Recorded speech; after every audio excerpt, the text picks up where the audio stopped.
Bom dia para todos nós. Bom dia. Sejamos todos muito bem-vindos a esse nosso momento de reflexão que fala tão próximo de nós, que mexe tanto com as nossas vidas, pela possibilidade que a mensagem de Jesus tem de transformar corações. Na verdade, nós nem sempre tivemos essa mensagem de Jesus conosco.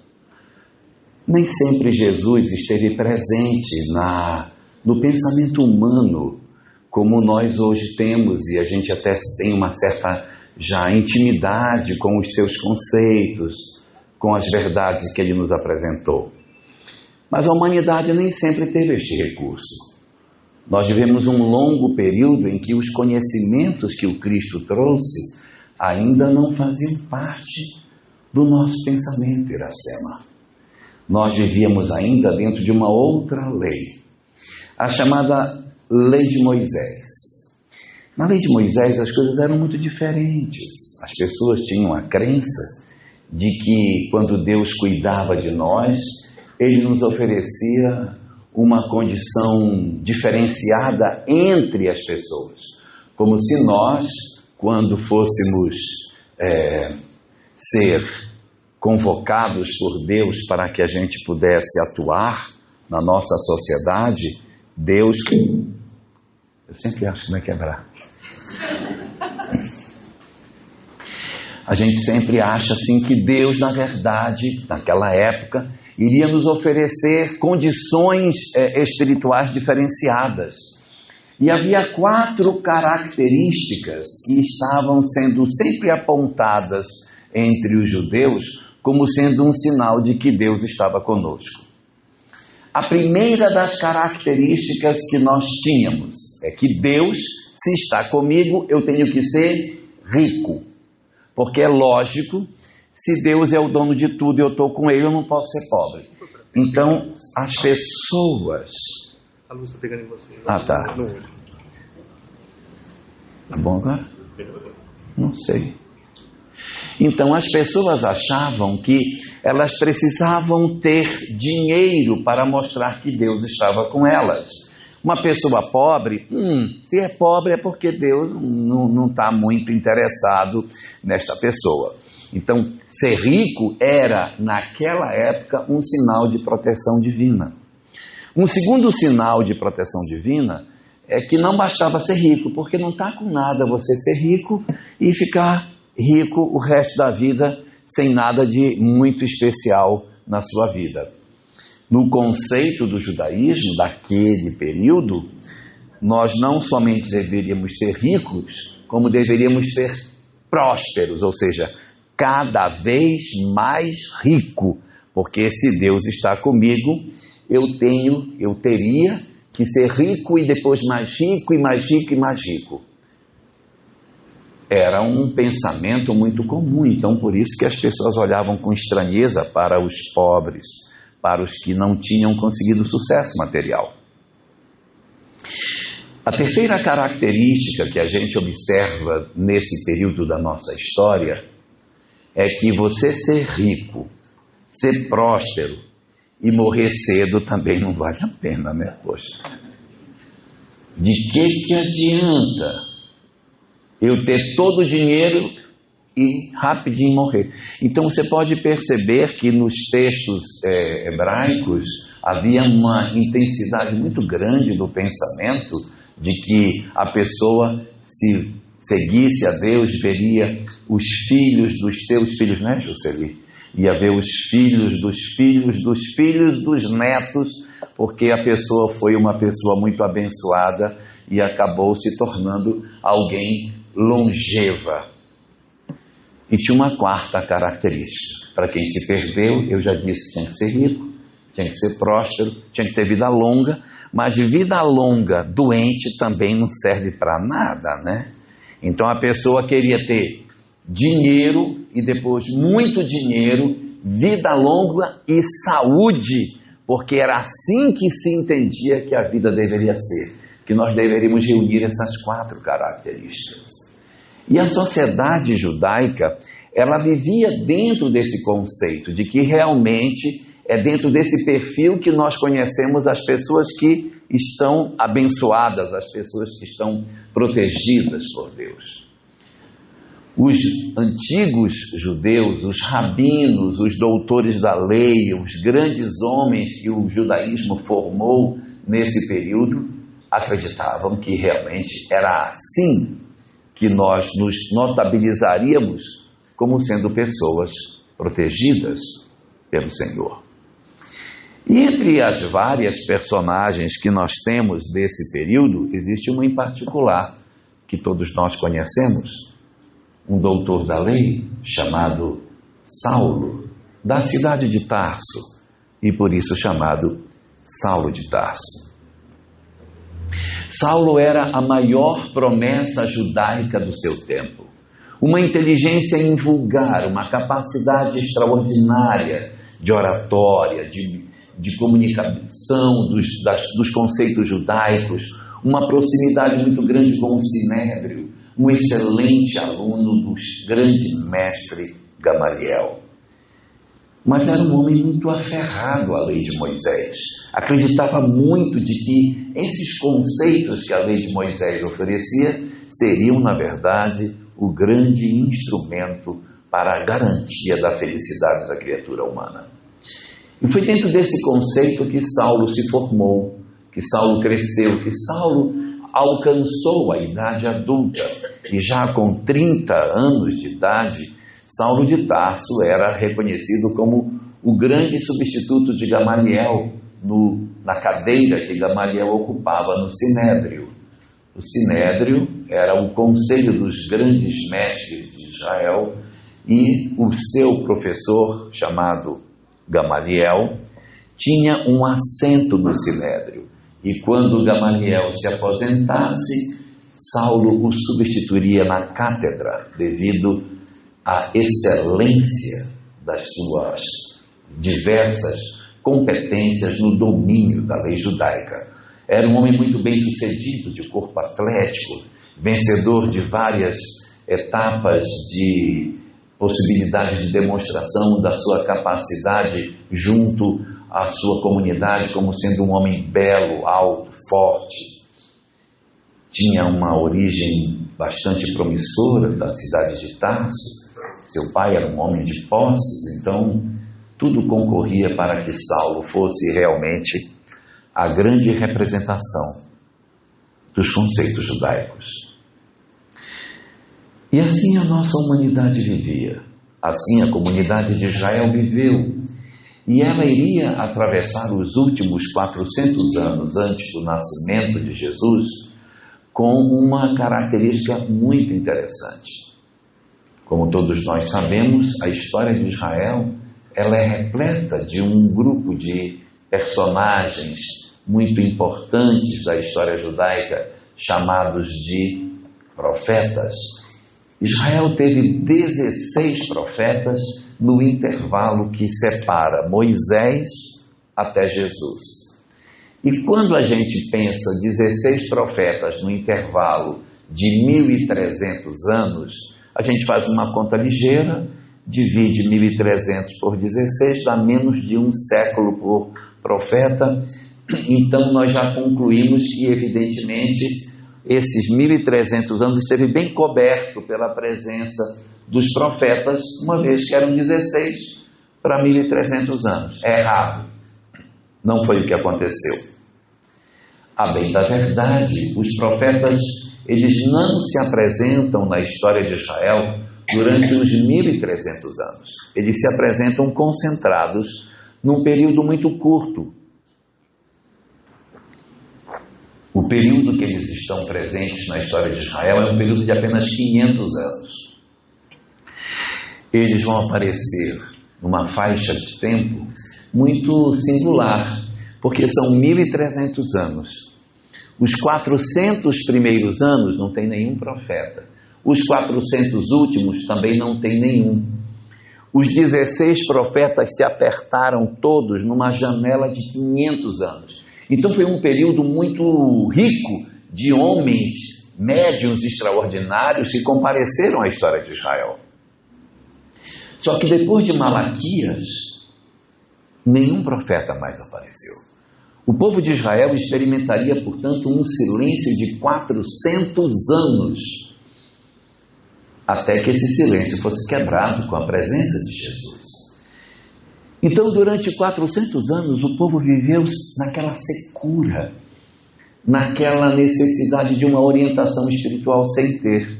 Foi exatamente pelo fato desses 400 anos sem profeta que os rabinos em Israel disseram: não, a gente tem que dar uma diretriz para o povo. Não tem profeta, mas temos nós. Vamos interpretar a lei, vamos dominar o espaço, vamos apresentar os nossos conceitos e vamos ensinar para as pessoas as verdades espirituais. E a lei de Moisés ganha uma força enorme. É por isso que Saulo de Tarso, nascido nesse período, tem toda essa conexão com a história judaica. Porque foi um período em que havia um silêncio espiritual, em termos de médiuns, e os rabinos, portanto, vão se mostrar de maneira muito importante nessa janela de 4 séculos. É como se fosse assim, o movimento espírita ficar 400 anos sem nenhuma comunicação mediúnica, já pensou? É o que aconteceu lá, eles ficaram 400 anos sem que existisse grandes médiuns que pudessem trazer uma mensagem para o povo. É por isso que esses conceitos de Moisés estavam tão fortes, é por isso que o povo estava tão enraizado com as verdades judaicas pelas propostas que os rabinos faziam. E é por isso que o povo estava sedento por uma mensagem nova, por uma mensagem que transformasse a vida das criaturas. E foi aí que surgiu Jesus. Quando Cristo comparece dentro da condição de entendimento das pessoas de Israel, trazendo a sua mensagem, ela colidia frontalmente com as verdades judaicas. Porque os judeus de sua época estavam crentes de que para estarmos com Deus a gente deveria ser rico, próspero, saudável, longevo. Não foi o que aconteceu. Quando Jesus vai fazer o seu primeiro discurso, ele sobe ao alto de uma montanha e a população se aglomera nessa montanha para ouvi-lo.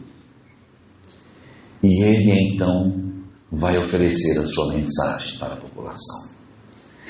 É um momento mágico, porque eram 400 anos sem nenhuma mensagem. Eram 400 anos sem nenhuma informação espiritual. O povo encharcado das verdades que os rabinos haviam feito, de interpretação da lei. O povo repleto da ritualística, daquelas coisas externas, dos cultos exteriores. E crentes de que era desse jeito, da rigidez da lei, na intolerância de seus conceitos, que nós conseguiríamos alcançar a conexão com o Criador. De repente aparece alguém, vindo de um lugar de Israel onde nunca havia vindo nenhum profeta. Os profetas de Israel, todos os 16, ou eram da Judéia, ou teriam vindo da região do norte de Israel, mas nenhum deles veio da Galileia. Não houve nenhum profeta galileu. E de repente aparecia um galileu, com sotaque galileu, roupas de galileu, simplicidade de galileu, porque a Galileia era o lugar mais pobre de todo aquele estado de Israel. A Judeia era muito rica, Samaria era ligada com as rotas de comércio, mas coitada da Galileia, era só vilas de pescadores, sem grandes expressões. Dali então surge um homem, sobe no alto de um monte, e uma multidão se aproxima para ouvi-lo. Foi um momento extraordinário, porque era muito tempo sem termos uma mensagem nova, sem termos um momento de reflexão mais profunda do que de fato seria as verdades espirituais. Jesus, então, vendo a multidão, inicia o seu mais conhecido discurso, chamado o Sermão do Monte, ou o Sermão da Montanha. que está registrado nos evangelhos apenas por um dos evangelistas, Mateus, que consignou os capítulos 5, 6 e 7, exatamente para apresentar o seu discurso mais profundo em termos de entendimento da vida. E esse discurso de Jesus, ele começa com uma sequência de 9 frases diferentes. Todas as frases começam pela mesma palavra. E exatamente por ser uma sequência de 9 frases com a mesma palavra, nós achamos de compreender que esse conjunto de frases compõe um todo, que a gente chama de as bem-aventuranças. As bem-aventuranças são, na verdade, o início do Sermão do Monte, a primeira parte do sermão que Jesus proferiu, do primeiro discurso que ele fez. É a primeira fala pública do Cristo. É o primeiro momento em que ele vai romper este silêncio de 400 anos e apresentar à população de Israel os seus conceitos sobre o sentido da vida. A multidão estava ansiosa para ouvi-lo e se aglomerava no topo do monte pessoas das mais diferentes condições. O próprio evangelista Mateus diz que multidões se aglomeravam no monte para ouvi-lo. É muito curioso porque ele fala multidões, ele não diz multidão. Porque o lógico, a gente diz assim, gente, vem uma multidão, vem umas multidões. Como é que é multidões? Como assim multidões? E se você for no grego, realmente no original do grego, está multidões. A palavra pliti em grego é o plural de multidões, de multidão. Então são multidões. Por que multidões dentro deste cenário, Héctor? Por que ele não fala só uma multidão? Porque havia matizes diferentes de pessoas se aglomerando, que eram as multidões. A bem da verdade, haviam 5 multidões. A gente consegue enxergar 5 multidões diferentes presentes nesse momento do sermão. E o Cristo, observando as pessoas que estavam ali, ele vai abrir a sua boca. E diz o evangelista Mateus, e abrindo a sua boca, os ensinava, dizendo, abre aspas. Aí vai começar o discurso dele. Eu fico imaginando que as pessoas estavam esperando alguma coisa do tipo: o Deus de Israel é o Deus poderoso que vai oferecer riqueza, prosperidade, longevidade e cada vez mais oferecer a saúde para aqueles que o seguem. Ou Jesus poderia começar dizendo, porque o templo de Jerusalém possui a força espiritual para dirigir a vida de Israel.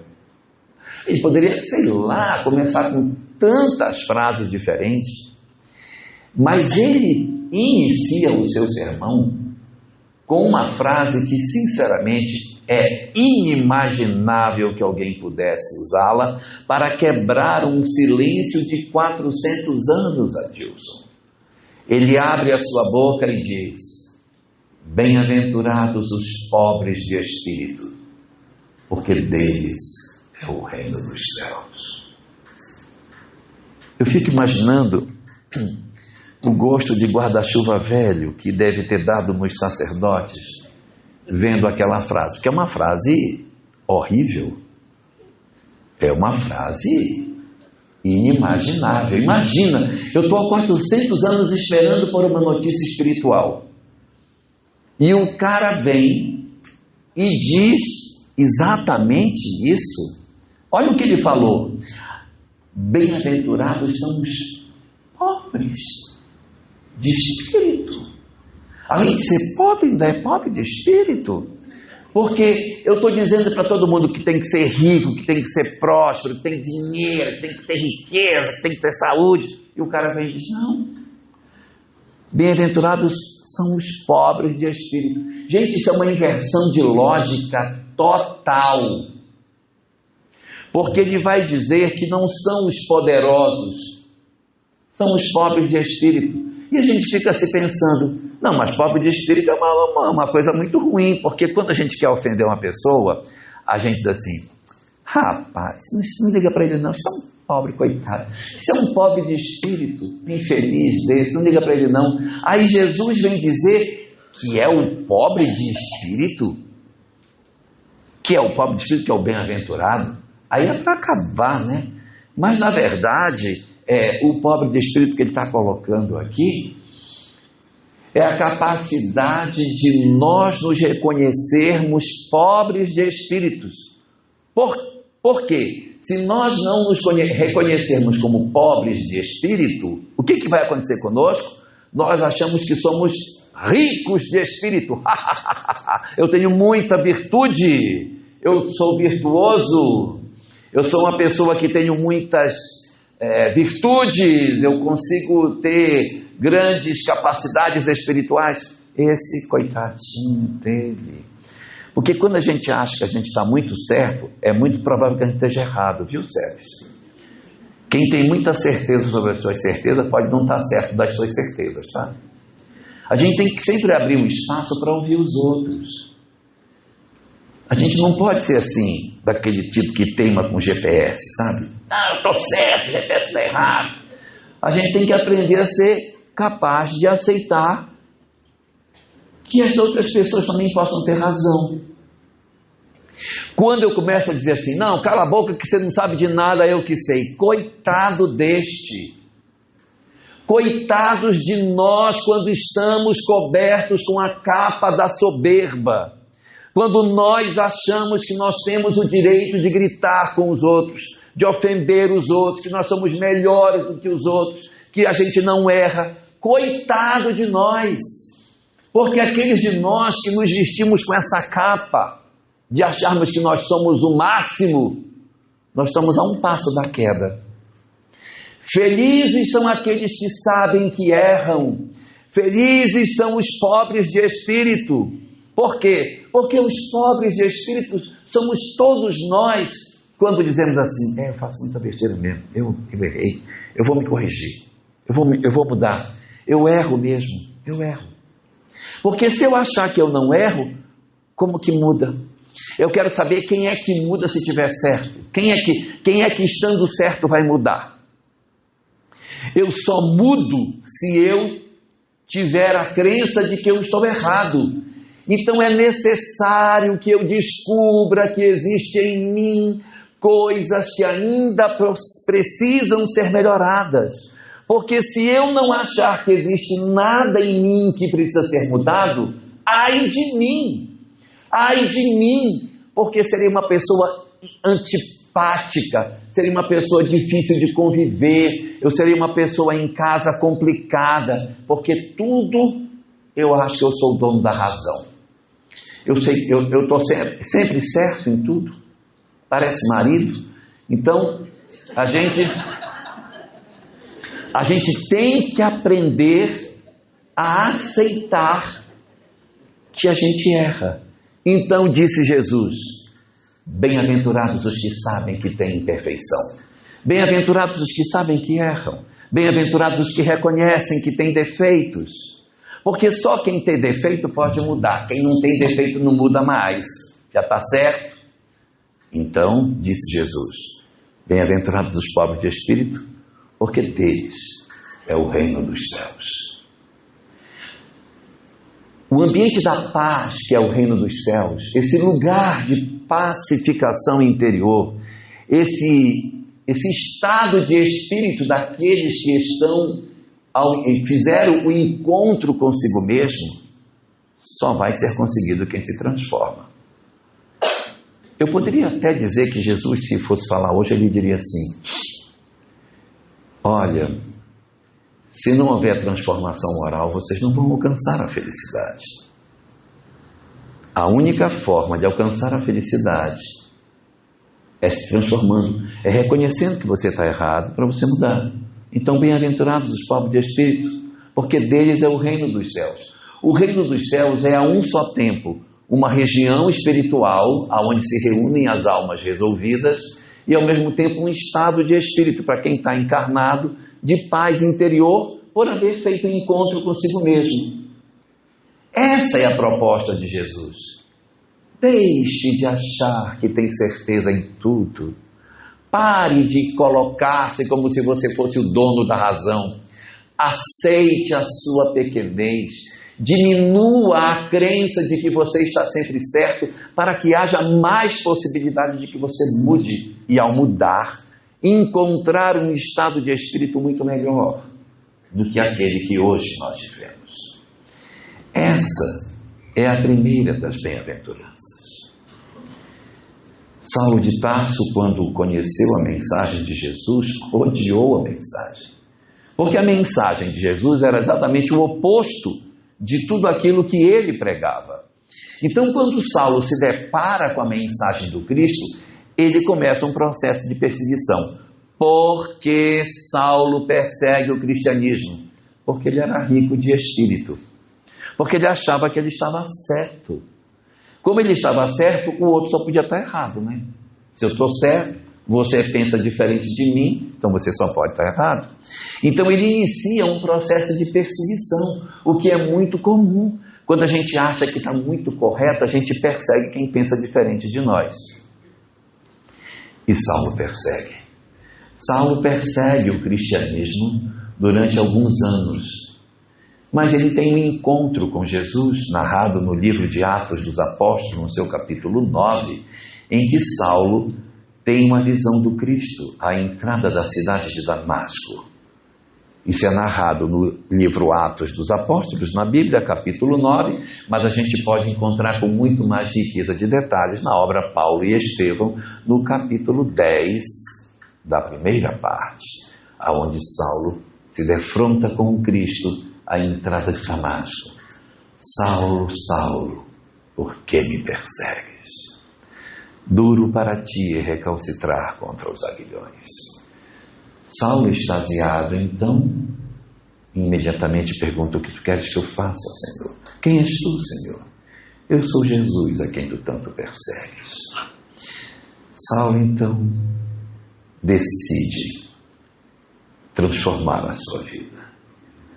Quando ele pergunta para Jesus na estrada de Damasco: o que tu queres que eu faça? Jesus responde para ele: entra na cidade e te será dito o que haveis de fazer. Ele entrou na cidade e até hoje ninguém disse para ele o que era para fazer. Até hoje perguntando. Mas Jesus disse para ele: entra na cidade que te será dito o que haveis de fazer. Saulo experimenta a partir dali um encontro dele com ele mesmo. Saulo vai viver, na verdade, essa bem-aventurança ali na estrada de Damasco, quando ele descobre que ele não era poderoso como ele pensou que fosse, que ele não era rico como ele pensou que fosse, que a riqueza dele era pobreza, que o porte atlético que ele tinha, que as vitórias que ele havia conseguido no campo dos esportes, não era nada diante daquilo que ele poderia desenvolver em termos espirituais. É ali que nós vamos encontrar uma grande mudança de Saulo, que passa por uma reflexão muito profunda, e ele avalia tudo que ele fez durante sua vida, as perseguições, a forma como ele agiu com relação aos cristãos. Então ele cai em si dos equívocos que ele havia cometido. Isso é muito bonito, porque é a possibilidade de nós vermos na prática a vivência da primeira das bem-aventuranças. Bem-aventurados os pobres de espírito, porque deles é o reino dos céus. Felizes serás tu, Saulo, quando tu perceberes que tu não tens grandeza e que aquilo que tu achas que é tua riqueza, na verdade não é nada. Mas Jesus não diria só uma das bem-aventuranças, eu já disse que são 9.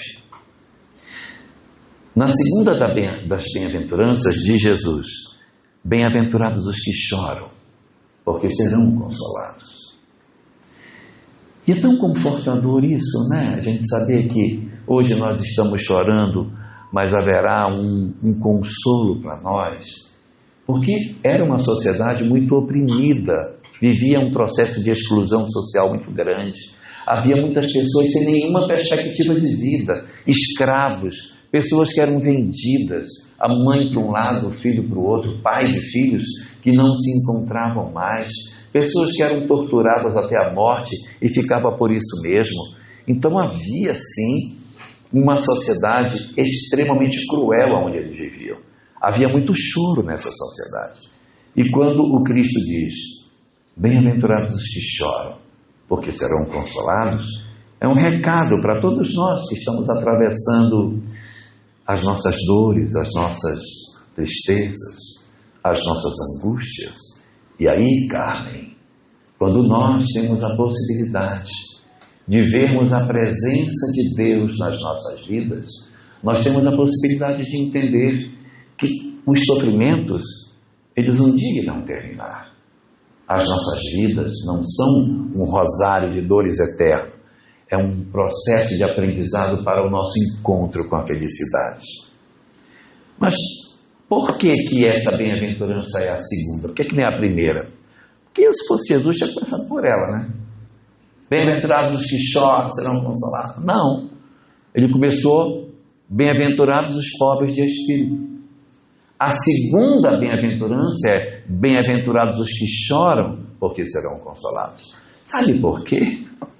Porque se verdadeiramente, eu disse verdadeiramente, você descobriu que você é um pobre de espírito, você percebeu que fez bobagem, que você errou na vida, você vai ter que chorar. Talvez você nem chore fisicamente da lágrima descer pelo cantinho do olho, mas dentro de você haverá inquietude, haverá tristeza, haverá uma angústia. Às vezes a gente até chora, mas se eu vivi a primeira bem-aventurança e descobri que sou um pobre de espírito, descobri que eu tenho fragilidades, que eu sou uma alma cheia de imperfeições, consequentemente, eu vou fazer contato com a minha própria dor e vou dizer, meu Deus, como eu fui capaz de fazer isso, como que eu pratiquei isso, nossa, que vergonha de mim mesmo. Então eu caio num quadro de entristecimento. Então a tristeza decorrente do processo de autodescobrimento é muito comum, ninguém se assuste se nesse processo de autodescoberta nós cairmos em nós e dizermos, meu Pai, como que eu pude ser assim? Como que eu pude agir dessa forma? Como é que eu era desse jeito? E aí nós caímos num processo muito doloroso de entristecimento interior. É como se fosse um segundo degrau nessa caminhada. No primeiro degrau, eu descubro que eu estou errado. Num segundo degrau, eu choro a minha pequenez. Eu me entristeço pelos meus equívocos. Isso aconteceu com Saulo de Tarso. Conta o livro de Atos dos Apóstolos que quando ele viu Jesus na estrada de Damasco, ele ficou cego, inclusive. E ele se recolhe numa hospedaria, que é a hospedaria de Judas. Cego. Sem ver nada para fora, ele tinha que olhar para onde? Para dentro. Ora, quando a gente conta assim, Saulo viu Jesus, aí foi para a hospedaria, ficou 3 dias ali, quando Ananias veio e cura. É tão gostoso contar, né? Agora vá você ficar 3 dias sem ver, sem saber se vai curar de novo. Experimente ficar 5 minutos sem a visão para você ver como é que se sente. Saulo ficou 3 dias sem ver. E foram 3 dias de mergulho dentro de si, em que ele chorava desesperadamente, porque lembrava do que havia feito, das coisas que havia praticado, dos equívocos que ele havia cometido, e por esse motivo, ele é a vivência, nesse momento, sérios, da segunda das bem-aventuranças. Porque felizes são os que choram, porque serão consolados. Todos nós que fazemos contato com as nossas imperfeições, e ao fazermos contato com as nossas dores, quando nós, por algum motivo, choramos os nossos equívocos, nós evidentemente sentimos uma dor muito profunda nas nossas almas. Então ninguém se desespere se sentir isso. Agora eu quebro.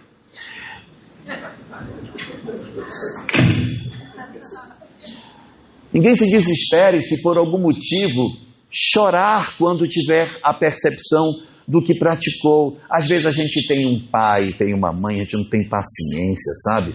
Tem um pai idoso, uma mãe idosa, e aí você vai dar banho, bora, entra no banheiro que eu estou mandando, come, e aí a pessoa não tem paciência. Aí o pai desencarna. Joana de Ângeles, no livro Autodescobrimento, uma viagem interior, ela fala que muitas das nossas dificuldades com relação a luto decorrem exatamente dessa coisa, de um sentimento de culpa. Eu não disse que todos, tá? Mas muitas histórias de luto decorrem do sentimento de culpa que a gente tem. Eu não deveria ter tratado minha mãe assim, agora já desencarnou, não tem mais como. Eu não deveria ter feito isso com meu filho, porque agora meu filho já nem fala mais comigo. Então eu não podia ter feito isso com meu marido, porque acabou que o casamento não deu certo. A gente sente remorso, sente culpa, sente uma série de coisas. Por quê? Porque eu caí em mim e entrei num quadro de tristeza, que pode até gerar uma depressão. A gente pode até experimentar uma depressão, porque quando cai em si, descobre que está tendo uma forma de viver que não é a mais adequada. Ora. A palavra do Cristo é que todos os que choram serão consolados. Então tem calma, é assim mesmo. A gente precisa fazer contato com a dor, porque isso faz parte do mecanismo do autoconhecimento. Se eu descobrir quem eu sou, é esperado que eu entre em conflito do meu eu, o conflito entre o self e o ego, a dor de descobrir quem eu sou e, nesse momento, o esforço para que eu consiga sair de onde eu me encontro. E isso vai acontecer com Saulo. Ele vive esse momento de tristeza, ele vive essa dor durante o período que ele está ali naquela hospedaria, vivendo esse processo doloroso. E Jesus segue nas suas bem-aventuranças. Ele disse, terceira das bem-aventuranças, bem-aventurados os mansos, porque eles herdarão a terra. Porque é o que se segue. Ah, é? Vou te atrapalhar de novo. Foi para trocar a bateria? Ah, tá. Isso aqui está dando microfone. Porque eu tenho um amigo que ele trabalhava num banco, e ele teve que receber, melhorou, ficou bom. Tem um amigo que trabalhava num banco, e ele morava do outro lado da cidade de São Paulo. E aí um dia o gerente dele chamou e disse, olha, amanhã a gente vai receber um cliente muito importante, coloca o teu melhor terno para vir, porque amanhã esse cliente... Aí, não, tudo bem, vou colocar. Botou o melhor terno que ele tinha, atravessou a cidade de São Paulo e foi para o trabalho. Aí chegou lá, o chefe disse, esse é o teu melhor terno? O melhor que eu tenho é esse. Horrível. Não vou deixar você ir para a reunião com esse cliente importante com esse terno. Você só tem esse? Eu tenho um outro lá em casa. Então vai buscar o outro. Mas a minha casa é do outro lado da cidade. Vai que dá tempo. Corre, vai em casa, troca, porque seu terno é horroroso. Chefe, não faça isso não, vai dar muito trabalho. Vai trocar, com esse terno você não vai para a reunião. O pobrezinho pegou o carro e voltou em casa. Tirou o terno, botou o outro e voltou para o trabalho. Quando ele chegou lá, o chefe disse, o primeiro era melhor, volta lá. Então, essa história é real, tá? Meu amigo se chamava Diniz. Então, o microfone é a mesma coisa, né? Troca. Não, o outro estava melhor, volta. Então, a terceira das bem-aventuranças diz assim, Bem-aventurados os mansos, porque eles herdarão a terra. E quando a gente lê, a gente diz assim, não, porque eu tenho que brigar, eu tenho que dizer, eu vou criar confusão, porque eu bato boca mesmo, não deixo para lá. Tudo bem. Então a gente pode fazer isso, nós somos livres para fazer isso. Só tem um detalhe, não herda a terra. Tem gente doida para herdar a terra. Eu queria tanto ficar nesse mundo regenerado. Eu queria uma dica. Como é que eu faço? Seja manso, meu filho. Não brigue com ninguém. Não crie confusão. Não bata a boca com os outros. Não, mas se eu não falar, eu não durmo. Então não dorme, mas não dorme. Fica acordado. Vai assistir um filme, vai ler um livro, né? Vai acordado mesmo. Porque às vezes a gente faz tanta questão das coisas e não desenvolve a mansidão. Os que ficarão na terra, os que terão a possibilidade de viver neste lugar, esses precisarão evidentemente ter essa possibilidade de transformação.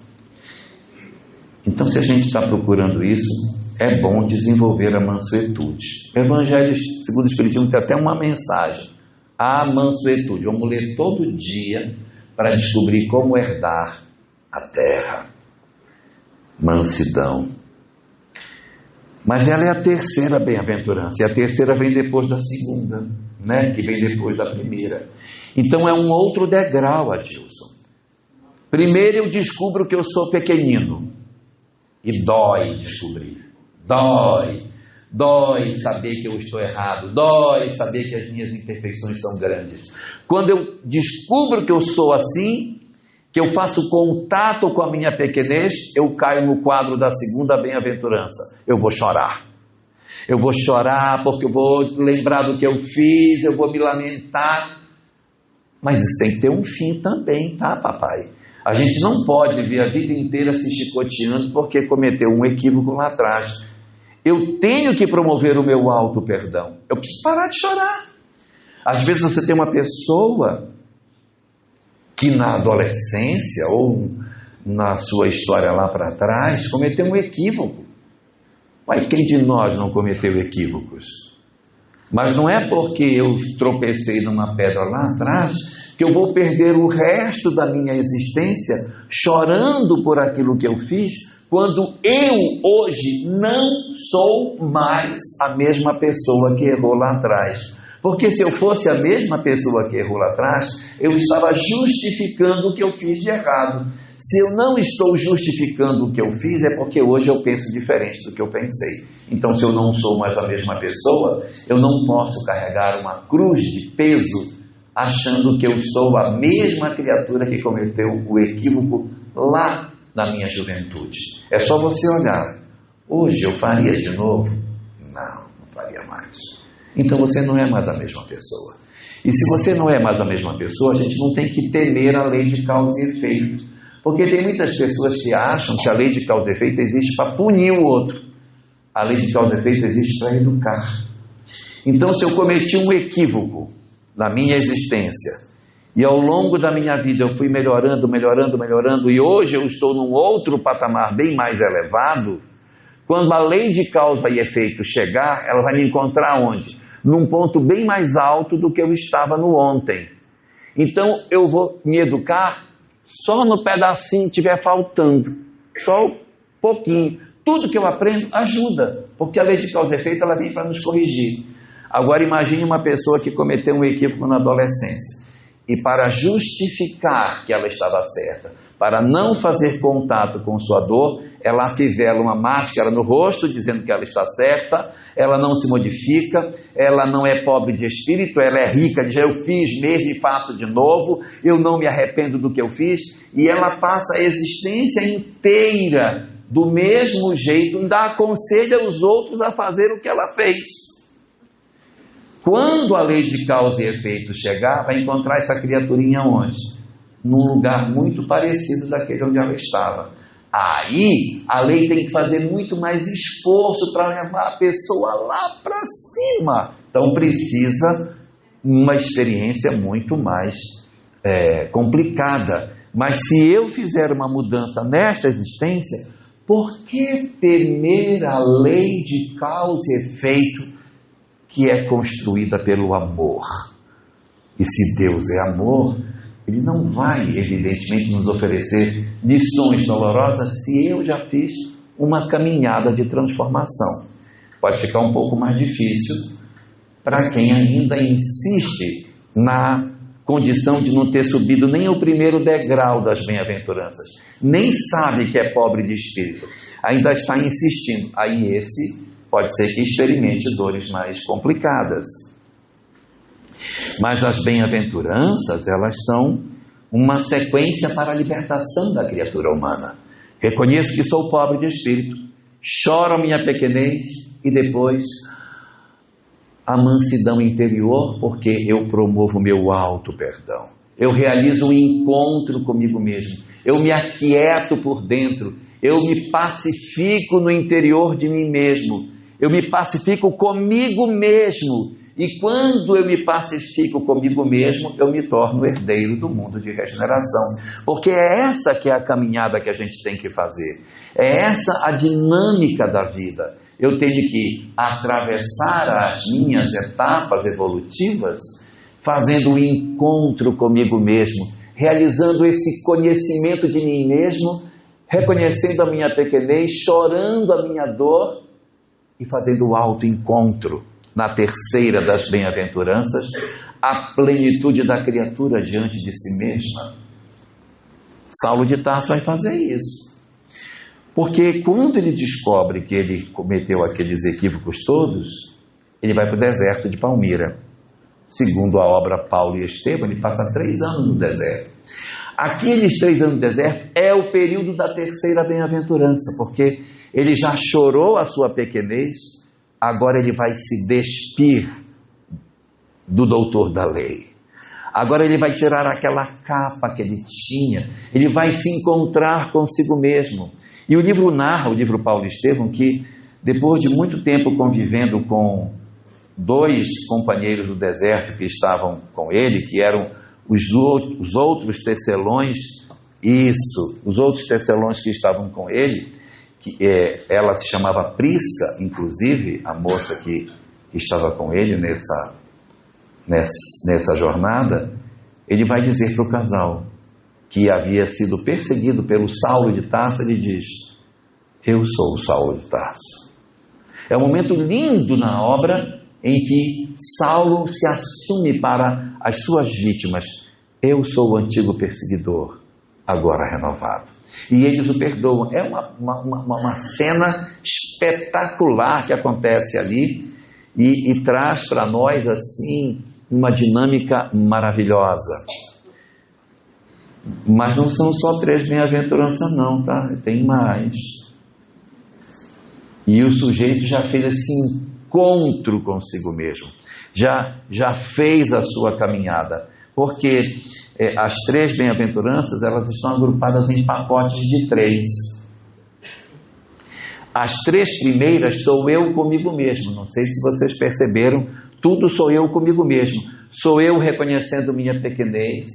Sou eu chorando a minha pequenez e sou eu me pacificando por dentro, alcançando a mansidão, na medida em que eu me perdoo e consigo estar em paz comigo mesmo. Aí nós vamos para a 4ª das bem-aventuranças. Na 4ª das bem-aventuranças, a gente sai para um outro contexto, porque até agora era só eu comigo mesmo, agora é eu com o outro. São 3 para dentro, agora vão ser 3 para fora. As 3 bem-aventuranças seguintes são na relação do homem com o outro, do eu com o próximo. Não existe mais a relação do eu consigo mesmo. Isso ficou para trás. Nas primeiras 3 bem-aventuranças, nós já vivemos essa história. Agora a gente vai para as outras 3. Na 4ª das bem-aventuranças, diz Jesus: bem-aventurados os que têm fome e sede de justiça, porque eles serão fartos. Para aquela população, isso deve ter sido extremamente consolador. Porque era uma sociedade desassistida, faminta, miserável, excluída, com muitas dores, com muitos problemas. E você dizer, os que estão hoje com fome e com sede de justiça pelas injustiças, esses serão fartos, haverá compensação. A lei de causa e efeito tem a compensação para tudo isso. Os que hoje padecem entenderão a razão do seu sofrimento, porque que a lei de causa e efeito nos oferece hoje condições que a gente admite que sejam condições.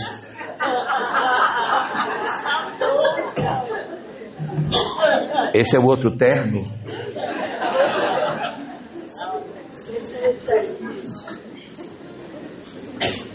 Eu nunca falei com dois, olha. Tem que ligar, né? Oi. Aqui diz... Ah, agora tá. Espetáculo. A cada 3 bem-aventuranças, um microfone diferente. Vai preparando o próximo. Então, a quarta das bem-aventuranças diz assim: bem-aventurados os que têm fome e sede de justiça, porque serão fartos. Que faz sentido naquela sociedade excludente que eles viviam. Mas existe uma coisa muito interessante. É que essa quarta bem-aventurança é quando nós saímos de nós mesmos para tentar consertar as coisas erradas que nós fizemos. Se você verdadeiramente fez uma coisa errada e você descobriu que estava errado, se você já conseguiu se pacificar por dentro, próxima etapa, consertar a besteira que fez. Eu não vou ficar quieto enquanto eu não arrumar a bobagem que eu fiz lá fora. Tem vezes que a gente não consegue ajeitar mais, porque já separou, o marido já casou com outra, o pai já desencarnou, você não tem mais condição de voltar sobre os seus próprios passos. Mas a gente deve procurar de alguma forma compensações emocionais que me digam, eu agora estou fazendo diferente daquilo que eu fiz. Às vezes a gente erra com o filho e conserta com o neto, né? Tanto que o pessoal diz que o pai, o avô, na verdade, é um cavalo brabo que o filho amansa para o neto montar, né? Por quê? Porque quando a gente é pai, a gente é cheio de tanta regra e tanta rigidez. O bichinho não pode comer chocolate, o bichinho não pode comer açúcar. É um sofrimento. Aí quando você tem neto, come, deixa o bichinho comer. Ficar privando a criança, coma meu filho, coma, sua avó vai deixar, coma, não diga pro seu pai não. Então, a gente vai se corrigindo, a gente vai descobrindo que não precisava tanta rigidez, que a gente poderia ter sido mais feliz. Quando a gente é mais novo, a gente quer ter muito dinheiro para comprar uma casa grande, botar cada filho num quarto. Aí depois, já ficando velho, a casa começa a diminuir, não sei se vocês já viram isso. Aí vai mudando, não precisava disso não. Vamos mudar para uma casa menor. Só de detergente o que eu gasto aqui para limpar. Menor. Aí você vai diminuindo. Aí muda para um apartamento. Aí vai descobrindo que não vai precisando de muita coisa até descobrir que um caixão basta. Um caixão basta, né? A gente tem que fazer esse processo de desapego. Então é muito comum. Existem muitas pessoas que vivem uma vida de intensa riqueza material, querem, e depois dizem, eu estou trocando tudo por uma vida mais calma no campo. Então eu estou mudando de cidade, vou morar numa cidade menor, vou até ganhar menos, mas vou almoçar em casa, vou ver mais meus filhos, eu vou ter mais qualidade de vida, não vou ter aquela loucura que eu tinha. Tem tanta gente que faz este movimento, né? E aí quando a gente descobre, aí a gente canta aquela música assim, espera minha mãe, estou voltando, porque descobre que foi para fora, nem conseguiu tudo aquilo que queria, agora volta para ficar mais próximo dos pais, volta para ter uma vida mais simples, muda para um local menor. É uma tentativa de corrigir. E isso também acontece quando a gente faz bobagem. Casamentos que às vezes estão tensionados, o casal está à beira de uma separação, e aí alguém tromba com as bem-aventuranças. Meu Deus, eu sou um pobre de espírito, como é que pode, que eu fiz?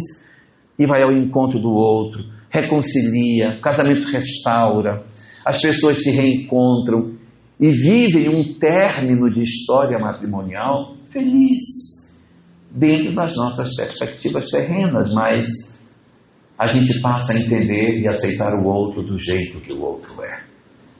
Começa a ter a capacidade de fazer isso, porque a gente tem a necessidade de viver em paz. Então essa quarta bem-aventurança é exatamente esse momento no qual eu tenho fome e sede de justiça. Eu quero corrigir, me incomoda o que eu fiz, me incomoda as coisas que eu pratiquei. No livro Momentos de Decisão, no capítulo 18, existe uma mensagem chamada Culpa e Resgate. Nesta mensagem chamada Culpa e Resgate, Marco Prisco diz o seguinte: se você cometeu algum equívoco com alguém e tem condição de encontrar essa pessoa, procure e peça perdão a ela. Se ela não lhe der perdão, problema dela. Mas se você não pedir, problema seu. Claro que a gente tem que avaliar se é realmente a condição de pedir perdão, porque às vezes a gente nem consegue pedir perdão, a gente tem dificuldade de pedir perdão.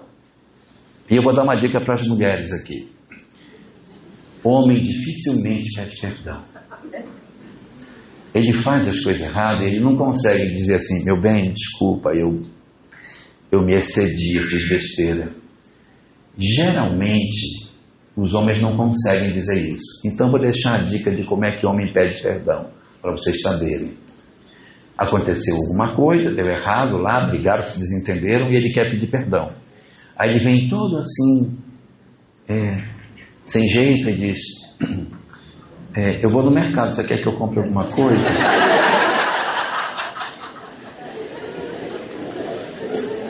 Isso ele está pedindo perdão. Essa é a maneira. Quando ele está dizendo: meu bem, me perdoe, eu fiz tudo errado, me desculpe. Então ele quer se reconciliar, mas ele só vai até aí. Não consegue dizer o que ele deveria dizer, mas é a maneira de dizer. Aí eu vou deixar uma dica para os homens também. Porque às vezes os homens, quando querem pedir perdão, dizem assim: olha, eu lavei a louça. Então, isso também é uma maneira de pedir perdão. Se fizer, não diga assim. Está errado dizer: olha, meu bem, eu lavei a louça para você. Esse para você é para acabar. Porque é um sinal de que era ela que tinha que lavar e você está quebrando o galho de lavar a louça. E não é verdade. Então pare só ali: olha, lavei a louça. Não fale mais nada, porque não é para ela, é para todos nós. Então a quarta das bem-aventuranças é esse desejo de corrigir o que fizemos de errado. E eu pergunto: será que Saulo de Tarso não teve um momento em que ele tentou corrigir o que fez de errado? Logo depois da sua conversão, ele vai para o deserto de Palmira. E quando ele sai de lá, para onde ele vai? Ele vai para Jerusalém, para pedir desculpa, tá? Ele vai pedir perdão pelo que ele fez. Só que ele tinha aprontado tanto que ninguém acredita que ele estava realmente pedindo desculpa. Achavam que ele estava armando uma para entrar na casa do caminho e prender todo mundo. Quando ele vai lá, o pessoal abriu só uma portinha, só com o olho. Diga: aí, eu sou Saulo de Tarso. E não deixam ele entrar. Não deixam Saulo entrar. E ele vai embora. Você acredita? Deve ser ruim, né? Você ir procurar por uma pessoa e dizer: olha, me perdoa pelo que eu fiz. E a pessoa dizer assim: não vai ser perdoado nunca. Eu vou odiar você pelo resto da minha vida. Isso é muito ruim. Mas é a quarta das bem-aventuranças. É esse momento mágico no qual por eu haver feito um processo de autoconhecimento, eu saio de mim mesmo em direção de corrigir as coisas erradas que eu fiz. Me dá uma outra oportunidade, me deixa fazer direito agora, me dá uma nova chance, me perdoa, vamos recomeçar. Meu filho me desculpa, meu pai me desculpa, ou se não desculpa, não tenho coragem de falar, age pelo menos, faz alguma coisa, muda de rota. Até ontem não conseguia tratar meu pai com facilidade. Fazer um esforço para ter mais paciência, dar um banho com mais paciência nele, botar no sol e não esquecer de tirar do sol, porque tem um pessoal que empurra o velhinho para o sol na cadeira de roda, 8 horas da manhã, vai tomar um banho de sol, mamãe, e deixa lá, 3 da tarde, tem que buscar mamãe. Então você aprender a dar água, idoso não pede água, gente. Nós que somos idosos, eu estou com quase 100, nós que somos idosos, a gente não sabe mais que tem sede. Então quem não é idoso tem que estar olha a sério, que espetáculo.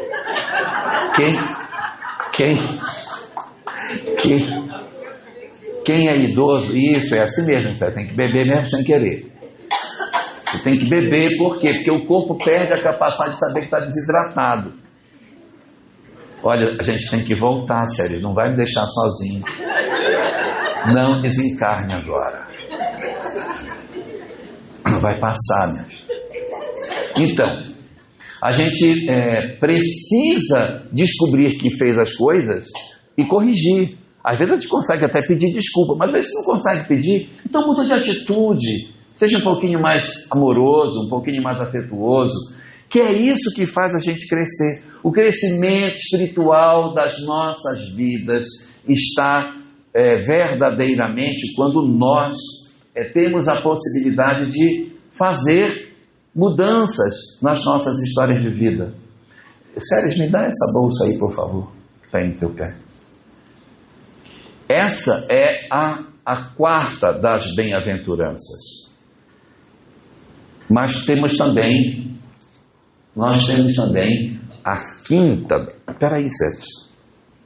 Nós temos também a quinta das bem-aventuranças. A quinta das bem-aventuranças vai na mesma direção da quarta. A quarta diz: bem-aventurados os que têm fome e sede de justiça, porque eles serão fartos. Os que têm, na quinta bem-aventurança, dá para ela que ela está com cãibra no braço. Bota lá. Dá para ela. A quinta das bem-aventuranças diz assim: bem-aventurados os misericordiosos, porque eles alcançarão misericórdia. Então não é só eu ir pedir perdão, é eu conceder perdão também.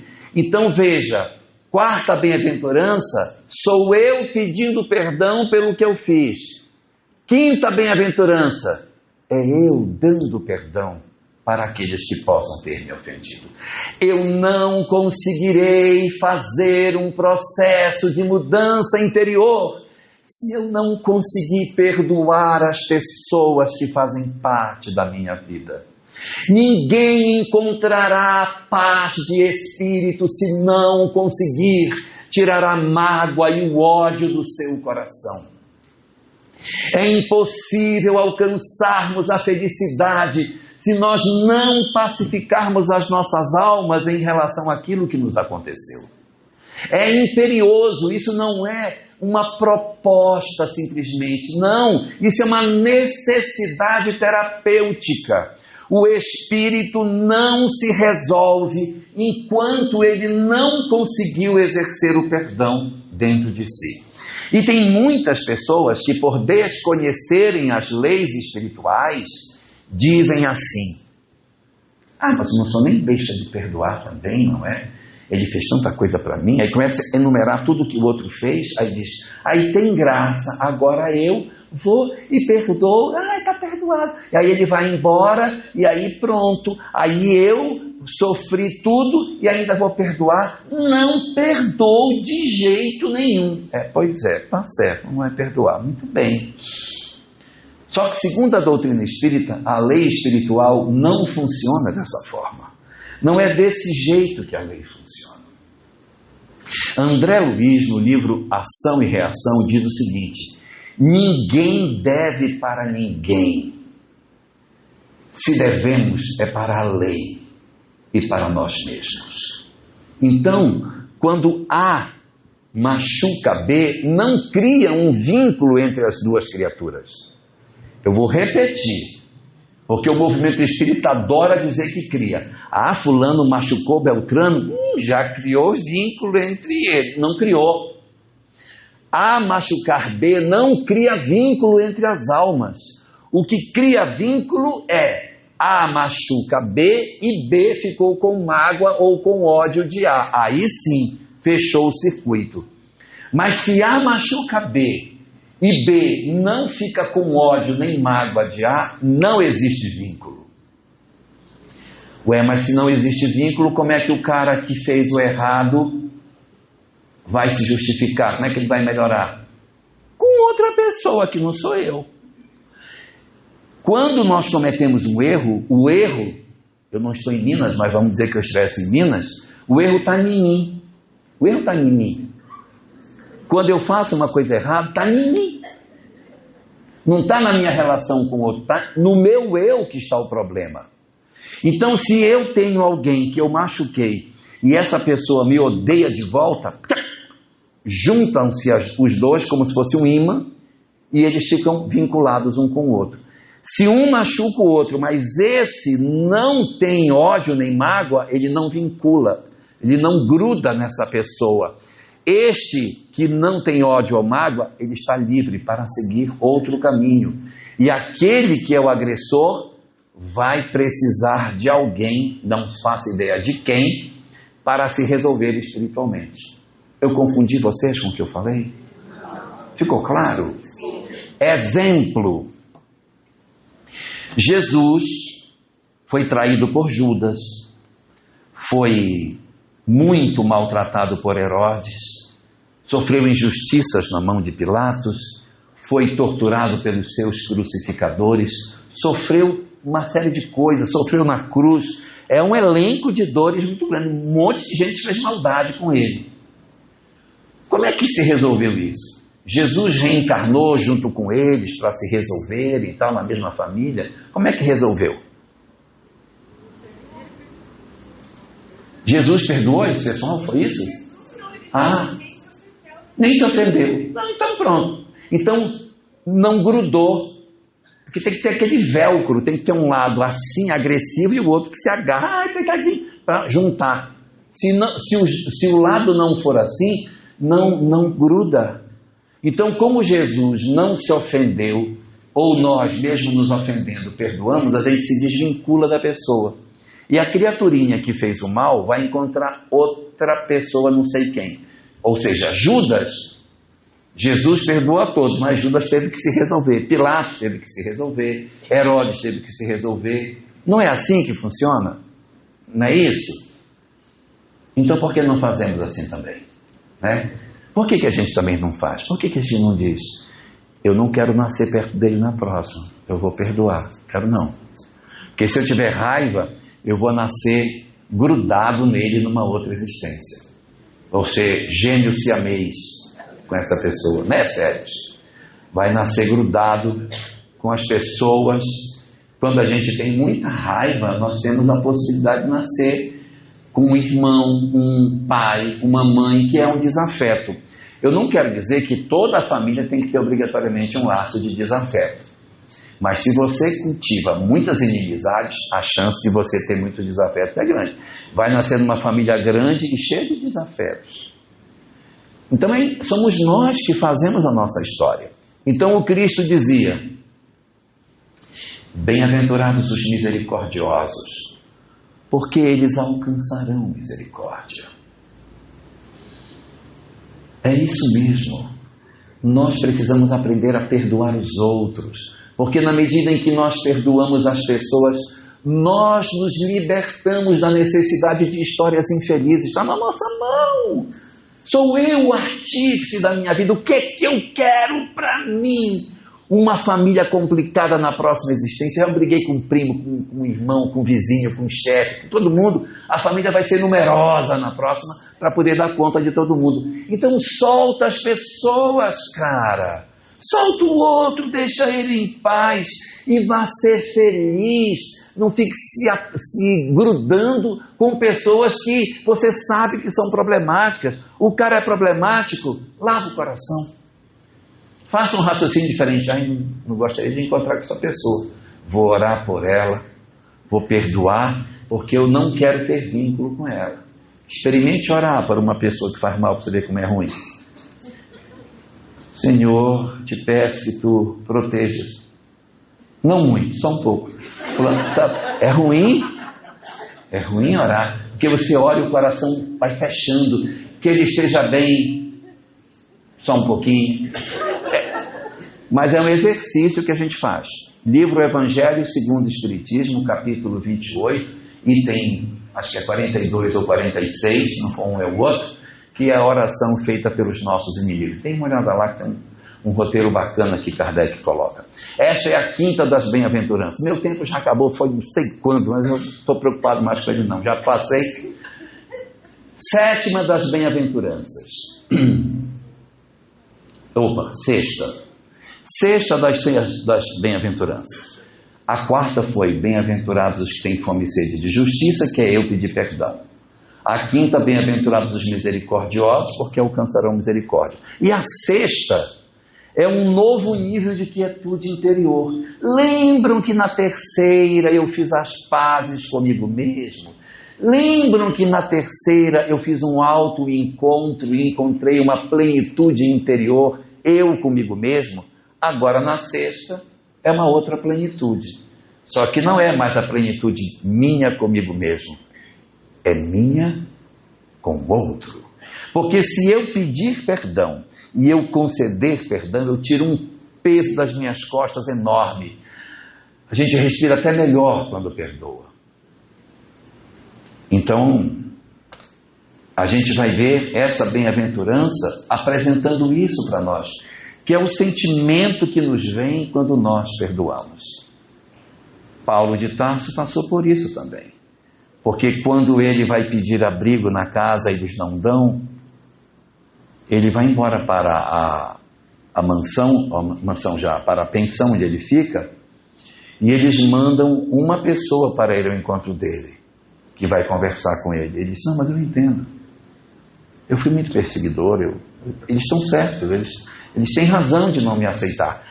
Ele perdoa. Isso é a libertação da pessoa. E é esse mensageiro que volta para dizer, ele está transformado. O Senhor o tocou, ele agora é cristão. É quando eles abrem as portas para que Saulo, enfim, possa visitar a casa do caminho. Então isso é muito importante. Eu pedir perdão e eu conceder perdão. Não carreguemos peso desnecessário nas nossas vidas. Sexta bem-aventurança, diz Jesus, bem-aventurados os puros de coração, porque eles verão a Deus.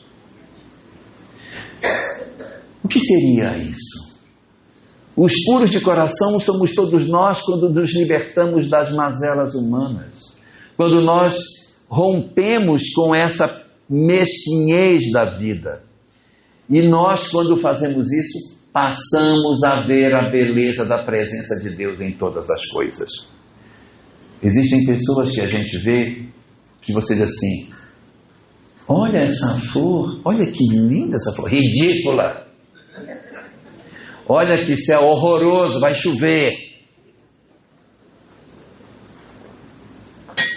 Existem alguns de nós que temos um amargor na alma. Quando as pessoas forem amargas, não fica com raiva delas. Elas são amargas porque elas não fizeram essa escada. Elas não sabem que sofrem. Elas não choraram sua pequenez. Elas não fizeram encontro com elas mesmas. Elas não pediram perdão. Elas não concederam perdão. Então elas não têm o coração puro. Então elas não veem a Deus. Elas não enxergam. Elas veem uma criança, isso, vem que menino chato para cá. Não consegue enxergar a beleza de uma criança, a beleza da vida, a beleza das coisas.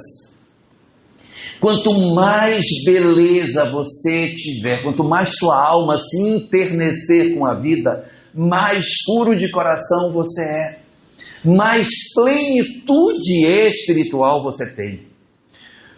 Joana de Ângeles tem uma fala na série psicológica em que ela diz o seguinte: as criaturas que iniciam o seu processo de iluminação interior, elas têm duas características. Primeira, não faz exigências. Pessoas muito exigentes não estão se iluminando. Eu não gosto disso, eu não gosto daquilo, eu não suporto fulano, eu não vou. Se a pessoa tem muita exigência, desconfie que ela não está fazendo seu processo de iluminação. E tem uma segunda: é gentil com todos. Se tem uma pessoa que está fazendo um processo de iluminação, mas ela não é gentil, tem alguma coisa errada. Tem alguma coisa errada. Imagina a pessoa dizendo: não vou falar com Jesus, vai que ele me dá uma resposta torta. Imagina. Então, se eu entrei num mecanismo de iluminação interior, a gente precisa ter olhos para todos, tem que ter conexão com todos. Porque isso mostra que os nossos corações estão plenos do desejo de enxergar Deus em tudo que se vê. Quanto mais a gente se amargura, quanto mais a gente dá coice nos outros, morde um, dá coice no outro, parece um cavalo bravo, a gente está mal. Então, bem-aventurados os puros de coração, porque eles verão a Deus, é uma medida para nós. Observe como é que está você. Você está dando coice em todo mundo? Você está de mau humor com todo mundo? Então, se você está assim, desconfie que você não está bem, pelo amor de Deus. Nós somos fruto do amor. Como que os filhos do amor podem não amar? Se nós fomos criados para amar, o nosso movimento natural é o movimento do amor. Se eu dou o movimento do desamor, é porque eu estou doente. No livro O Homem Integral, Joana de Ângeles diz: todo comportamento adoecido é sinal de sofrimento interior. Todo transtorno de comportamento é sinal de que a criatura sofre. Eu sou ansioso, tem dor atrás. Eu sou depressivo, tem dor atrás. Eu tenho síndrome do pânico, tem dor atrás. Se existe um conflito emocional, por trás do conflito existe uma criança interior dentro de cada um de nós que chora. E nós temos que ter a capacidade de enxergar nas pessoas que estão assim, indivíduos que precisam de socorro. O socorro não significa necessariamente dizer sim para tudo que ela pede, mas é enxergar esta pessoa, é dar atenção a ela, é dar a ela o lugar que ela merece. Ela precisa se sentir pessoa. E aí nós chegamos na sexta bem-aventurança. E eu acho que na sexta bem-aventurança já podia ter até acabado o discurso dele, porque ele já... Não, mas não vou acabar agora não. Tá. Que são 9. Mas repara que na sexta ele já encontrou a plenitude. O que pode ter depois da plenitude? Que a plenitude é a sexta. Essa é a plenitude da criatura, porque ele já está puro de coração, ele já vê a Deus. O que tem depois? Pelo amor de Deus. Até porque foram 3 para dentro e agora foram 3 para fora. Acabou. No mesmo, se eu tivesse do lado dele, chefe, tá bom, chegou. Ok? Foram 3 para dentro, que foram aquelas 3 primeiras bem-aventuranças, e agora ele fez 3 para fora. Essa plenitude, Saulo de Tarso também encontra. Já não sou eu quem vive, é o Cristo que vive em mim. A plenitude que muitas vezes no livro Paulo e Estevão é narrado, dos êxtases espirituais que Paulo sentia no trabalho de comunicação do Evangelho. Então essa plenitude interior, essa grandeza que ele tem, se demonstra exatamente aí. Tem um versículo do Atos dos Apóstolos que diz assim: e Deus operava maravilhas pelas mãos de Paulo, No capítulo 74 do livro O Caminho, Verdade e Vida, Emmanuel faz um texto primoroso chamado Mãos Limpas, em que ele comenta que as pessoas ficam admirando, eu queria ser igual Paulo, que as pessoas pegavam a roupa de Paulo e botavam a roupa nas pessoas e curava. Eu queria que fosse assim, queria pegar uma camisa na minha pessoa, botar essa camisa. Eu queria tanto. Então vai pegar pedrada que nem ele, vai andar a pé com fome, ter costela quebrada, só quer só botar a roupa para curar, mas a parte do sacrifício não quer. Então Paulo, Deus operava maravilhas pelas mãos de Paulo, não é Paulo que operava maravilha, é Deus que pelas mãos dele operava a maravilha. É Deus que opera, mas a mão tem que estar limpa. Se a mão não estiver limpa, Deus não opera. E Deus está atrás de mãos limpas para fazer isso. Ele limpou as mãos dele, coisa que a gente também poderia fazer. Mas, surpreendentemente, tem mais 3 bem-aventuranças. E aí a gente fica pensando, mas se 3 eram para dentro, 3 eram para fora, as outras 3 são para onde? Porque eu só conheço 2 lugares, para dentro e para fora, para dentro e para fora. Não tem aquela brincadeira de criança? Pula para dentro, para fora, para dentro. E agora? As outras 3 são para cima. Não é nem para dentro e nem para fora. Não é nem para mim mesmo, nem para o outro. É para Deus. É para a causa. Não é mais... Porque eu já me resolvi comigo mesmo nas 3 primeiras. Eu já me resolvi com o próximo nas outras 3. Agora vamos resolver com Deus. Agora é a plenitude. E o Cristo está narrando e está todo mundo achando que ele disse, agora eu vou falar uma bem-aventurança, deixa eu ver qual é que eu vou falar. Não! É uma escada, gente. Isso é um plano de transformação moral. Se você já chegou aqui, já pediu perdão, concedeu perdão, já está vendo a Deus. 7ª. A 7ª diz, bem-aventurados os pacificadores, porque serão chamados filhos de Deus. Repare que os pacificadores já não é mais uma coisa minha comigo mesmo, nem é minha com o meu próximo, está resolvido. Agora sou eu no mundo. Sou eu exercendo um papel de pacificador no mundo onde eu estou.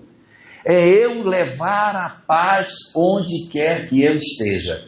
E tem pessoas que falam, mas como é que eu vou levar a paz? Como é que eu vou levar a paz? Eu não sou nem da ONU para estar levando paz. Gente, a paz do mundo começa em nós. Então, é em casa, não criando confusão, no meu ambiente de trabalho. No meu ambiente de trabalho. Sabe quando a gente chega no ambiente de trabalho e a gente diz assim, está sabendo da fulana?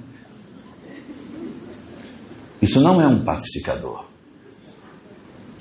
O pacificador é o que tenta trazer a paz no outro.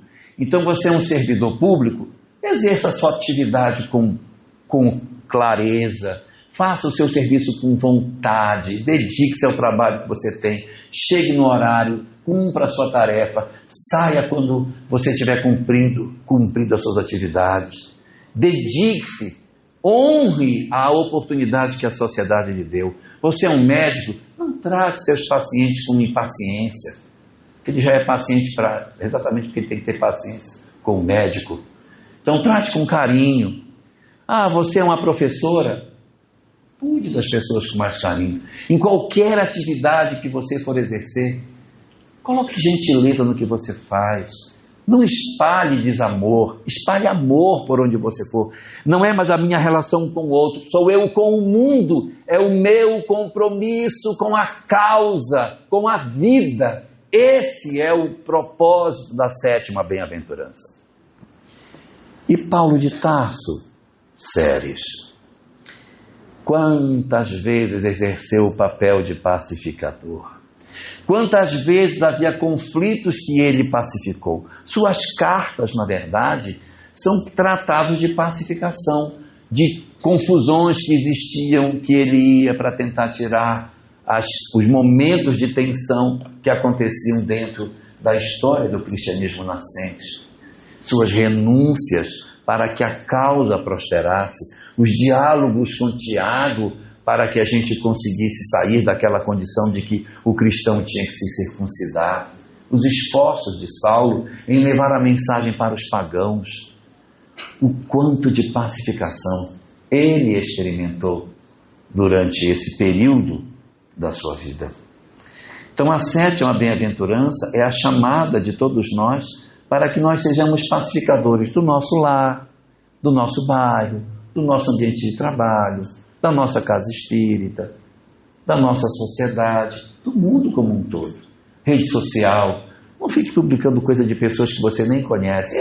São safados, nem conhece. Ouviu o que disseram e vai e repete. Mas cuidado, isso contamina nosso coração. Só que a gente tem que ter passado pela 6ª para ser um pacificador. Tem que estar o coração limpo para poder pacificar. Coraçãozinho sujo não pacifica. Então por isso que a 6ª vem antes da 7ª. A 8ª das bem-aventuranças, Jesus diz assim: bem-aventurados vós sereis quando os homens vos perseguirem por causa da justiça.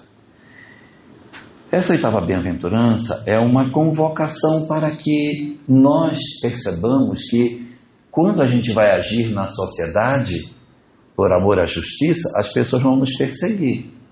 Então, é muito comum a pessoa vai fazer um trabalho social, isso aí está querendo voto, ano eleitoral, está fazendo isso que ele quer, vai já distribuir um santinho aí. Aí ficam achando que porque você faz, você está com interesse pessoal. Não, mas se ele fez, ele está querendo alguma coisa. Quer alguma coisa. Então as pessoas têm muita malícia no olhar. Então não se machuque por isso. Bem-aventurados sereis vós quando os homens vos perseguirem por causa da justiça. Você quer agir corrigindo algo que está errado, eles acham que você está com interesse pessoal. Não, gente, vamos sentar aqui, vamos tentar resolver isso. Tem interesse pessoal. Está numa mesa de amigos, todo mundo pediu almoço, vamos dividir a conta. Não, deixa que eu faço a conta. Vai dividir para pagar menos. Está dividindo para isso. Ou seja, as pessoas vão medir você como se tudo que você faz, que você quer fazer a justiça, arrumar as coisas que estão erradas, está com interesse. Então você, de repente, no seu bairro, gente, não vamos jogar lixo no córrego. Vamos colocar aqui, quer ser vereador. É isso, quer ser vereador. Já está querendo, está se mostrando para isso. Então tomar muito cuidado para que a gente não se contamine com isso. Porque na medida em que eu conheço a mensagem de Jesus, que eu me modifico por dentro, que eu cuido do outro, eu começo a enxergar que eu preciso agir no mundo, não só como um pacificador nos conflitos, mas nas condições que eu vejo que tem algo de errado, a gente querer corrigir a justiça daquilo que está equivocado. Quando nós vivermos isso e formos criticados, que a gente não se perturbe por conta disso. No livro Agenda Cristã, há uma frase de André Luiz que diz: não se fira com a calúnia, apenas viva de maneira que ninguém possa acreditar no caluniador. Então, se alguém nos calunia, não se defenda. Divaldo Franco sempre dizia: nunca se defenda. Se atacarem você, não se defenda. Viva de maneira que as pessoas não acreditem no que está sendo dito de você. E assim ele viveu. Sofreu muitos ataques, nunca se defendeu, nunca processou ninguém pelos ataques que recebia. Então essa 8ª bem-aventurança é exatamente a chamada para que a gente não enlouqueça diante das injustiças que acontecem. Saulo de Tarso sofreu isso tantas vezes. Quantas vezes ele foi tido como um impostor, como alguém que estava interessado em coisas que não eram o real objetivo dele. Na cidade de Listra, ele tenta uma mulher que era noiva, chamada Tecla. Ela tenta seduzi-lo. E como ele não aceita a sedução dela, ela vai e diz que ele queria seduzi-la e vira uma confusão danada. E ele é obrigado a sair da cidade. Ele vai para a cidade de Icônio. Quando ele chega em Icônio, o pessoal diz: esse cara aí que saiu de Listra e que estava seduzindo a Tecla, pedrada nele. Ele pega tanta pedrada que ele é jogado num montouro de lixo como se estivesse morto. Eles quebram tanta costela do Saulo que ele fica 6 meses acamado sem poder pregar, até soldar de volta as costelas dele. Naquela época não tinha lá um traumatologista para dar uma arrumada nas costelas do pobrezinho, meter um grampo, teve que esperar soldar, se é que soldou, né? Deve ter soldado tudo todo. Mas foi o que aconteceu. Aí temos a 9ª das bem-aventuranças, a última das bem-aventuranças. Bem-aventurados vós sereis, quando os homens vos perseguirem, vos mentirem e fizerem todo mal contra vós por amor de mim. Reparem que essa bem-aventurança não é por conta da justiça, é por amor de mim. Porque aqueles que decidirem viver a proposta de Jesus, muito provavelmente serão perseguidos. Olhemos os dias de hoje. Quando nós defendemos o bem, defendemos a paz, não, tem que ir para a guerra, tem que confrontar, tem que brigar. Nós vivemos numa sociedade muito adoecida, onde as pessoas estão enlouquecidamente querendo que as nossas vidas se transformem de maneira muito intensa e não querem a paz, não querem as propostas do Cristo. Então, não nos machuquemos por dentro quando a gente propõe o comportamento como Cristo nos oferecia diante de uma sociedade doente que nos persegue. Não nos acabrunhemos por isso. No Evangelho de Mateus, capítulo 24, versículo 12, está dito: e por ser grande a perversidade do homem, no final dos tempos, o amor de muitos se esfriará. Então, no final dos tempos, que é o período que estamos vivendo, vai ser tanta perversidade que as pessoas vão desistir de querer fazer o bem. Não nos cansemos de fazer o bem, porque é isso que nos convoca a um processo de mudança. Os desafios da hora é exatamente para saber quem persevera no bem. Não me importa se o outro não se modificou. Eu não estou aqui para mudar o outro, eu estou aqui para mudar a mim mesmo, para que eu me transforme. Então, por esse motivo, não nos acovardemos diante dos desafios de tentar pacificar o nosso lar, de tentar equilibrar a nossa família, de tentar viver a paz que a gente tanto precisa viver. Muitas pessoas querem que Jesus compareça nos seus lares e acalme a tempestade. É verdade. Muitas vezes Jesus vai acalmar a tempestade dos nossos lares, mas vai ter vezes que ele não vai acalmar. O marido vai continuar bebendo, o filho vai continuar se drogando, a filha vai continuar sendo do jeito que é, a gente vai ter conflitos familiares. Ué, cadê Jesus? Ao invés de acalmar a tempestade, ele estará acalmando o marinheiro e não o mar. Porque um marinheiro calmo leva qualquer barco pelo mar mais encapelado que existe. É um Cristo por dentro de nós, que mesmo vivendo numa sociedade doente como nós vivemos, não se afasta do amor, não desiste do amor. Essa é a grande proposta que o Cristo oferece para nós. Paulo de Tarso também viveu intensamente esse processo de ser perseguido por amor a Jesus. Tudo porque ele fez a pergunta indevida quando encontrou o Cristo. Ele disse: Senhor, o que tu queres que eu faça? Pergunta errada. Nós não estamos aqui para fazer. Nós estamos aqui para sentir. Senhor, o que tu queres que eu sinta? Essa deveria ser a pergunta. Ele perguntou: o que tu queres que eu faça? Então vai conviver com as pessoas para você descobrir. Entra na cidade, que te será dito o que haveis de fazer. No sentido de que não nos afastemos dos nossos compromissos, não nos afastemos do lar, não nos afastemos da sociedade. Aproveitemos e aceitemos as pessoas do jeito que elas são. Façamos o melhor das nossas vidas. Aproveitemos ao máximo a relação em família, ainda que os outros não nos correspondam. O nosso objetivo não é ser amado, é amar. O nosso objetivo não é que os outros nos compreendam, é compreender. Como falava Francisco de Assis, que eu não procure tanto ser amado quanto amar, ser compreendido quanto compreender. Então, que esse seja o nosso chamamento, que a convocação que as bem-aventuranças nos fazem, nesses 9 degraus de transformação moral, que a gente ingresse nessa grande escalada evolutiva, perguntando para nós mesmos em que degrau nós estamos. Já encontramos o primeiro degrau, já sabemos que somos pobres de espírito, já choramos a nossa pequenez, já fizemos as pazes com as nossas imperfeições, já procuramos corrigir o que fizemos de errado, já demos perdão a quem nos pediu, já estamos em paz conosco e com o outro por havermos pacificado as nossas relações, já somos indivíduos capazes de pacificar a nossa sociedade, já somos entre aqueles que procuram corrigir na sociedade as injustiças que acontecem?